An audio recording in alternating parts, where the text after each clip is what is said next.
Hello दोस्तों, बहुत बहुत स्वागत है आपका अपने यूट्यूब चैनल लैंड नॉलेज में। दोस्तों, आज हम बात करेंगे इस सीरीज में how to register land in India. दोस्तों, भारत में यदि आपकी कोई ज़मीन है तो आप उसको रजिस्टर्ड कैसे कर सकते हो।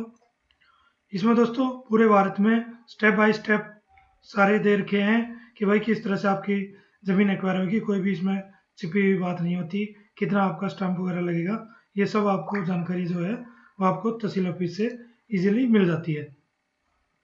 लेकिन फिर भी दोस्तों, इसमें हम जैसे बात करेंगे कि what is land registration and why is a crucial.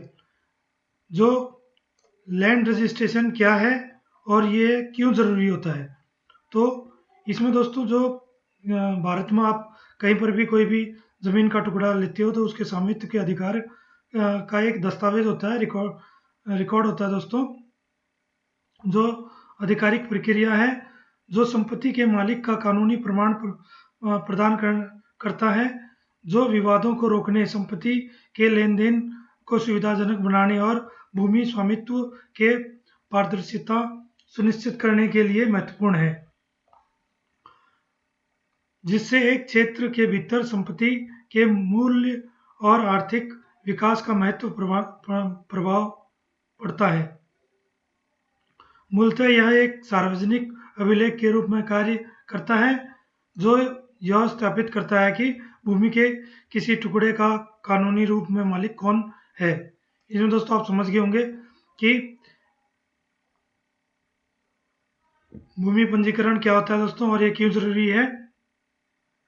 दोस्तों, कानूनी संरक्षण के लिए यह बहुत जरूरी होता है और कोई विवाद ना हो उसके समाधान के लिए ज़रूरी होता है। अगर आपने कोई ज़मीन ली है और उसका मुआवजा भी दे दिया है, उसका जो मालिक था उसको आपने पैसे भी दे दिए, लेकिन आपने रजिस्ट्रेशन नहीं कराया, उसका अपने नाम ज़मीन नहीं कराई, म्यूटेशन नहीं कराया, रजिस्ट्री नहीं कराई है, तो दोस्तों उसका कोई फ़ायदा नहीं है, वो कभी भी उसका विवाद उत्पन्न हो सकता है।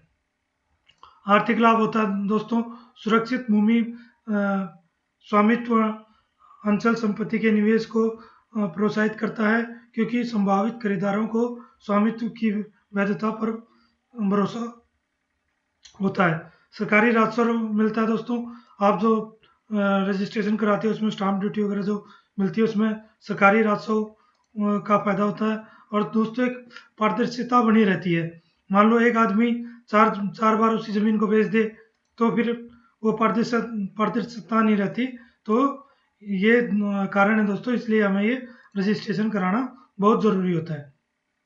दोस्तों, अगले टॉपिक में हम समझेंगे type of land ownership in India, कौन कौन सी होती है करके, उसके बारे में हम आपको जानकारी देंगे।